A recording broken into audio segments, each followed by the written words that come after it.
ابن علیم کا شاہکار ناول 100 سال بعد کا قسط نمبر 3 آپ لوگوں کے لیے تیار ہے۔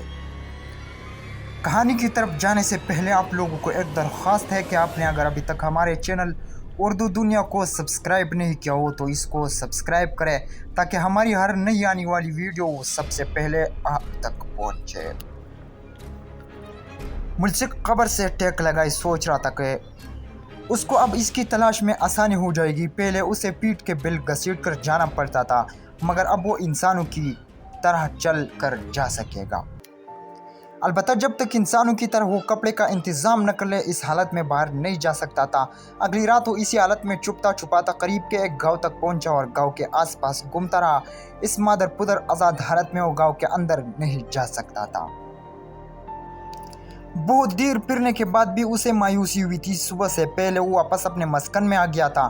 اگلی رات بھی یہی صورتحال رہی۔ پھر ایک رات اسے گاؤں سے باہر کسی کے پھٹے پرانے سے کپڑے مل گئے جو شاید ہی کسی نے بیکار سمجھ کر پھینک دیے تھے۔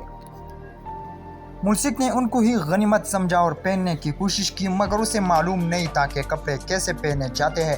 اس نے انسانوں کو کپڑے میں ضرور دیکھا تھا مگر کسی کو کپڑے پہنتے ہوئے نہیں دیکھا تھا۔ جیسے تیسے اس نے الٹے سیدھے کپڑے جسم پر لٹکائے اور گاؤں کی طرف چل پڑا۔ اگر اس وقت اس کو کوئی انسان دیکھ لاتا تو اس کی جسم پر کپڑوں کا نام پر لٹکڑے چتڑے دیکھ کر ہنس ہنس کر لوٹ پوٹ ہو جاتا۔ ملصق سوچ رہا تھا کہ اس سے تو اچھا کہ وہ سانپ ہی رہتا، کم از کم کپڑوں کی فکر تو نہ ہوتی۔ ایک دو دن اس نے اپنے ہی گھر میں گزارے اور پھر ایک جگہ سے اس قدر اچھی حالت میں کپڑوں کا جوڑا مل گیا۔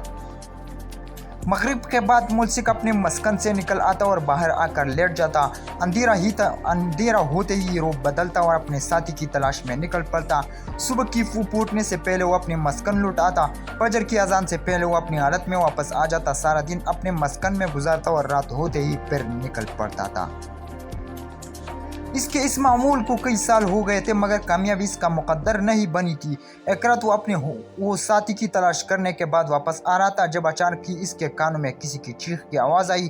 ملصق نے بدک کر اس کی طرف دیکھا جس طرف سے آواز آئی تھی اور اسی طرف چل پڑا۔ اسی لمحے چیخ دوبارہ ابھری تھی۔ ملصق کے منہ سے پنکار سی نکلے اور اس نے اپنے قدم تیز کر دیے۔ وہ آواز کی سمت چلتا ہوا دور تک دیکھنے کی کوشش کر رہا تھا۔ اندھیرے میں بھی جھانک لینے کی صلاحیت رکھنے والی اس کی آنکھوں کے سامنے کچھ ہی دور جھاڑیوں میں ہلچل سی محسوس ہو رہی تھی۔ وہ تقریباً بھاگتا ہوا وہاں تک پہنچ جاتا۔ وہ بے خوف جھاڑیوں میں سے گزر گیا۔ سامنے کا منظر دیکھ کر وہ پریشان سا ہو گیا۔ اسے سمجھ میں نہیں آئی کہ یہاں کیا ہو رہا ہے، وہ کیا کر رہے۔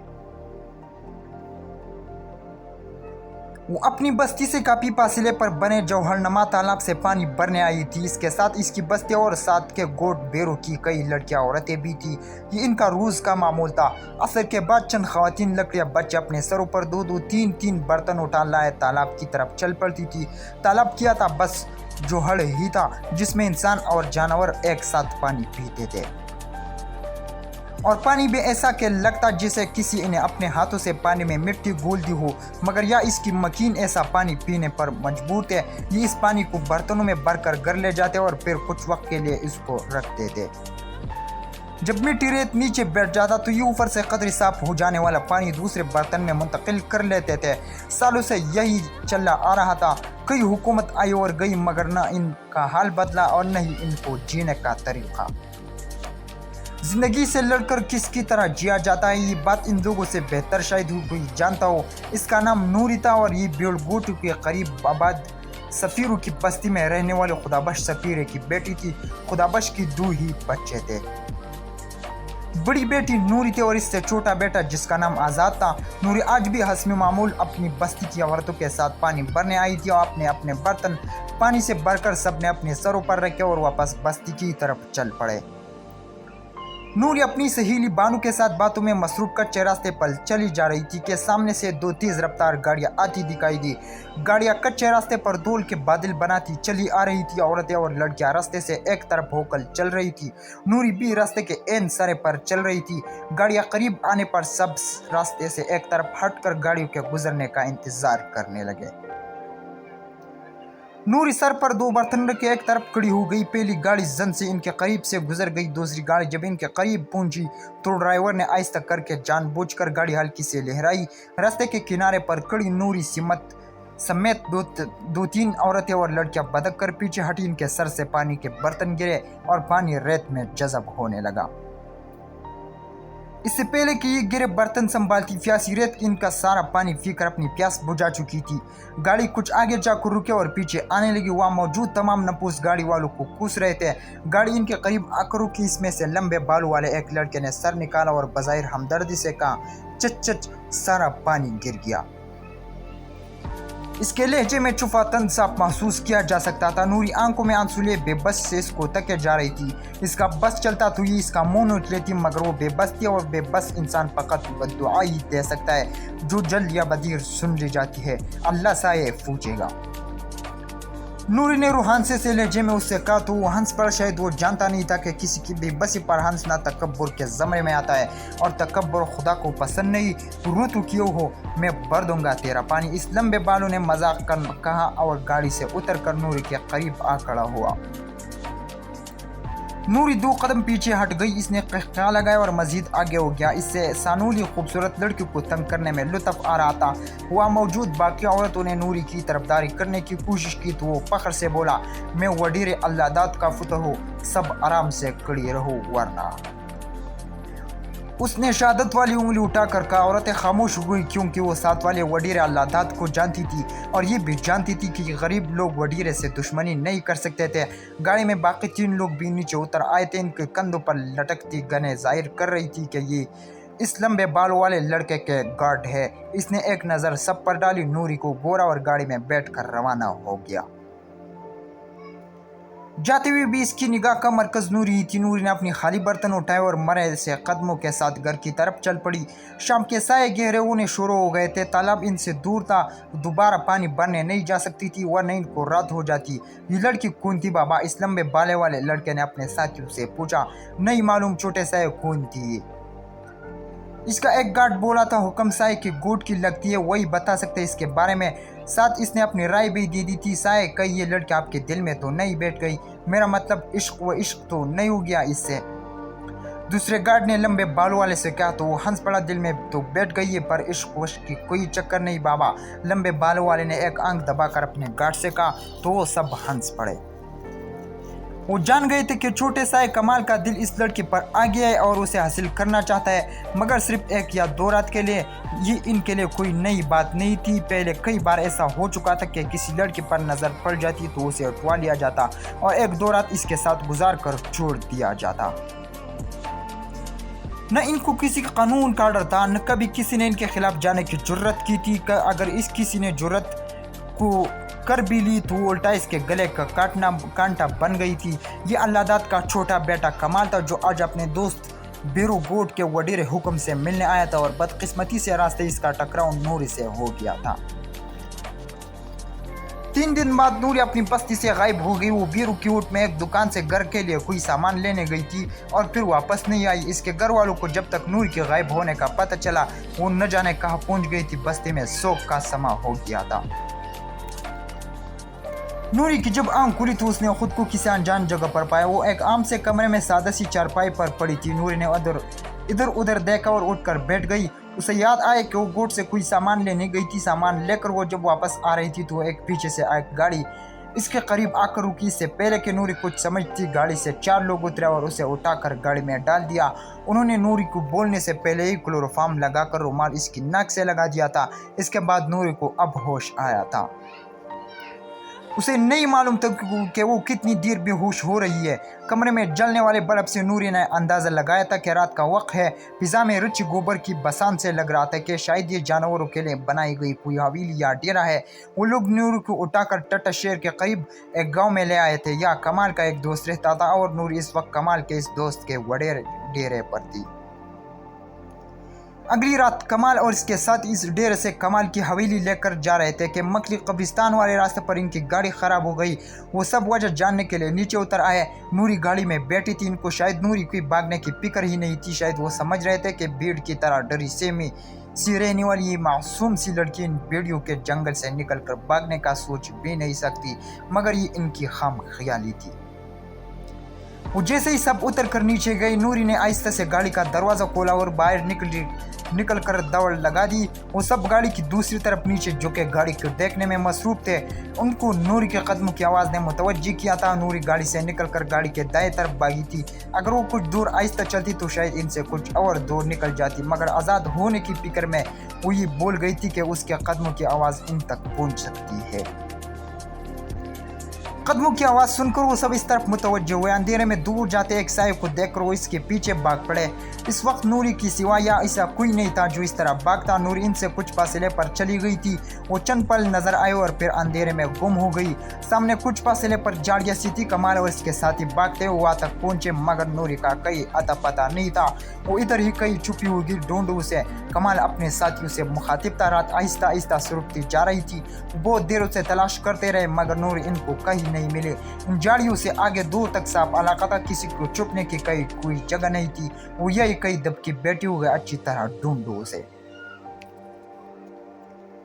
साये ये चुपी है इधर। कुछ देर बाद अचानक ही कमाल की एक साथी की आवाज़ आई थी। इसने नूरी के बालों से पकड़कर घसीटने की कोशिश की। इसकी आवाज़ सुनकर दूसरे भी इससे मत चल पड़े थे। करीब पहुंचकर कमाल ने गुस्से में नूरी को एक जोरदार थप्पड़ मारा। नूरी को अपना गाल सुलगता हुआ महसूस हुआ था। इसकी आंखों से आंसू बह गए। मुझसे भागकर कहाँ जाएगी तू? साथ ही इसने काटदार लहजे में नूरी से कहा था। अपने उक़्क़ में कदमों की आवाज़ करीब आती हुई सुनकर नूरी झाड़ियों के करीब बने एक छोटे से टेले के पीछे लेट गई, जहाँ से कुछ देर बाद उसे देख लिया गया। कमाल के एक साथी ने उसे बाजू से पकड़ा और साथ चलने का कहा। नूरी अब भी इनसे खुद को छुड़ाने की कोशिश कर रही थी। कमाल ने उसे बालों से पकड़ा और तकरीबन घसीटता हुआ झाड़ियों के दूसरी तरफ ले जाने लगा। बालों को झटका लगने से नूरी के सर में दर्द की एक लहर उठी और इसके मुंह से बेसाख्ता एक चीख निकली। कमाल गुस्से में हैवान बना हुआ था। इसने कोई परवाह नहीं किया और नूरी को उस अंदाज से घसीटता दूसरी तरफ ले गया। उसने नूरी को वहाँ फेंका। इसको मैं अभी सबक सिखाता हूँ, तुम लोग इससे कपड़े उतारो, मैं देखता हूँ ये मुझसे कहाँ और कैसे भागती है। कमाल अपने साथियों से मुखातिब था। इसके लहजे में बला की नफरत अमड़ आई थी। उसके साथियों ने नूरी को मजीद ज़मीन पर लुटाया और इसके कपड़े उतारने की कोशिश करने लगे। नूरी इन कमाल की नियत जानकर खौफ से सहम गई थी। इनमें से एक जैसे कपड़े उतारने की नियत से इनके करीब हुआ। अपनी इज्जत जाते देखकर नूरी के मुंह से अलम बेबसी में एक दिलखराश चीख निकली थी। कमाल के साथी ने जैसे इसके जिस्म की तरफ हाथ बढ़ाया, इसी लम्हे कोई अचानक इनके सरों पर आकड़ा हुआ। किसी को यूँ अचानक अपने सामने पाकर वो बदक कर पीछे हटे और पत्थर की मूर्तियां बने उसे तकने लगे। जो इनको अजीब से अंदाज में देख के जा रहा थी, खूबसूरत नौजवान था जिसने आलम पुराने से कपड़े पहन रखे थे। कौन हो तुम? कमाल का एक साथी हिम्मत करके बोला। रात के इस सराह बयाबान में यूँ अचानक एक खूबसूरत नौजवान को देखकर वो बौखला से गए थे। ऐसे हालात में ज़हन में आने वाला पहला ख्याल किसी जिन या भूत का ही होता है। अलबत्ता नूरी खौफज़दा नहीं हुई थी। वो बस उम्मीद भरी नज़र से इस जवान को तकने लगी थी। आम हालत होते तो ऐसे वीराने में रात की इस पेर नूरी किसी इंसान को देख लेती तो उसे भी भूत समझकर बेहोश हो जाती, मगर इस वक्त और इन हालात में इस जिन भूतों का कोई खौफ नहीं था, क्योंकि जिन या भूत ज़्यादा से ज़्यादा इस जान से मार देते, मगर इंसान नमा दरिंदे इसकी इज़्ज़त के दर पे थे और गैरतमंदों के लिए इज़्ज़त हमेशा जान से बढ़कर होती है।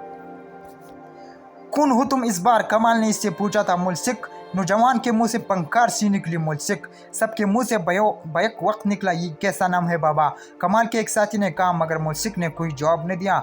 हिंदू हो? इसने दोबारा मुल्सिक से पूछा था। मुल्सिक को क्या पता था हिंदू मुसलमान क्या होते हैं? ये तो बस इंसानों को जानता था। इससे अगर ये पूछते कि इंसान हो तो शायद ये सच बता देता। किस गोट के हो या इस वक्त क्या कर रहे हो? कमाल ने ज़रा रुअब से कहा। इसकी हालत से कमाल को लगा शायद करीबी गांव के किसी गरीब हारी का बेटा है, और गरीब हारी तो इनकी रैयत में आते थे। वो चाहे किसी भी गोट के हो। मुल्सिक ने कोई जवाब नहीं दिया था। नूरी ज़मीन पर बैठी इस अजीब नौजवान को देख के जा रही थी, जो न तो किसी के रुअब में आ रहा था और नहीं इसके चेहरे पर किसी खौफ का कोई तासिर था। वो सपाट चेहरा लिए बारी सबको देख के जा रहा था, जैसे फैसला न कर पा रहा हो कि उसे क्या करना चाहिए। मैंने तुमसे पूछा कौन है तुम? इनके बार कमाल के जरा गुस्से में कहा था मुल्सिक। मुल्सिक ने मासूमियत से कहा तो कमाल जला गया। किया मुल्सिक लगा रखी है, सच बताओ कौन हो? मुल्सिक हो? फिर वही जवाब था। छोटे साई की बात का सही जवाब दे। कमाल का एक साथी नमक हलाल करने आगे बढ़ा। इसने मुल्सिक का गिरबान पकड़ने की कोशिश की मगर इसकी जिंदगी की एक बड़ी गलती साबित हुई। इसने जैसे ही मुल्सिक का गिरबान छोड़ने की कोशिश की, मुल्सिक बदक कर पीछे हटा। मुल्सिक को पीछे हटता देखकर वो आदमी आगे बढ़ा और इसका गिरबान पर हाथ डालने की कोशिश की। मुल्सिक के मुंह से पंखार सी निकले और इसने इस आदमी को बाजू की लपेट में लेकर पटक कर जमीन पर दे मारा। जमीन रेतली न होती तो यकीनन इस आदमी की रीढ़ की हड्डी टूट जाती। इसने शर्मसार होकर उठने की कोशिश की मगर मुल्सिक ने उसे मोहलत ही नहीं दी। मुल्सिक का पाँव इसकी नरखरे की जगह पर पड़ा। इस आदमी की आंख उबल आई, वो तड़पा और दूसरे ही पल ठंडा हो गया। कमाल और उसके बाकी दो साथी गंग होकर रह गए थे। उन्हें यकीन नहीं हो रहा था कि इनके सामने फकत चंद सेकंड में इनका एक आदमी मर गया है। ये मंजर देखकर नूरी एकदम उठकर मुल्सिक तक पहुंची थी। अल्लाह से का वास्ता मुझे बचा लो, नूरी ने हाथ जोड़कर मुल्सिक से कहा था। मुल्सिक को लफ्ज़ अल्लाह जल्ल जलालहू का बखूबी इल्म था और इस ज़मीन पर तमाम मखलूक अपने खालिक को बखूबी जानती है, हत्ता के शजर व हजर भी। कमाल और इसके साथी नूरी के पीछे भागते वक्त अपना असला गाड़ी में ही बोल आए थे, वरना शायद मुल्सिक के लिए परेशानी हो सकती थी। कमाल एक तरफ खड़ा रहा। इसके बाकी दो साथियों ने मुल्सिक को काबू करने की कोशिश की। वो जैसे ही मुल्सिक के करीब आए, मुल्सिक ने एक को गिरबान से पकड़ा और दूसरे को कंधे पर अपने दांत गाड़ लिए। इसके बाद इसने दूसरे के बाजू पर दांत गाड़े। दोनों बस एक पल खड़े रहे, दूसरे पल इनका जिस्म कपकपाया और वो कच्ची दीवार की तरह जमीन पर आ गिरे। नूरी बेयकीनी से ये सब देख रही थी। कमाल ने अपने साथियों का हशर देखा तो भागने की कोशिश की। मुल्सिक के मुंह से पंकार सी निकले और दूसरे लम्हे इसने छलांग लगाकर कमाल को जकड़ लिया। कमाल मुल्सिक के बाजू के हिरासत में था। इसे लगा जैसे किसी अजदारा ने उसको अपने लपेट में ले रखा हो। उसे अपनी पसलियाँ टूटती महसूस हो रही थी। कमाल का दम घुटने लगा। इसने बोलने की कोशिश की मगर नाकाम रहा। चंद पल बाद वो लाश बनकर मुल्सिक के हाथों में झूल गया। कमाल को छोड़कर उसने नूरी की तरफ देखा था। अंधेरे में इसकी सुर्ख चमकती आंखों ने नूरी के जिस्म में सनसनी दौड़ा दी। तो दोस्तों आज के लिए यही काफ़ी है। मिलते हैं बहुत जल्द इंशाअल्लाह अगले किस्से के साथ। अपने दोस्त असद को इजाज़त दीजिए। शुक्रिया, वस्सलाम।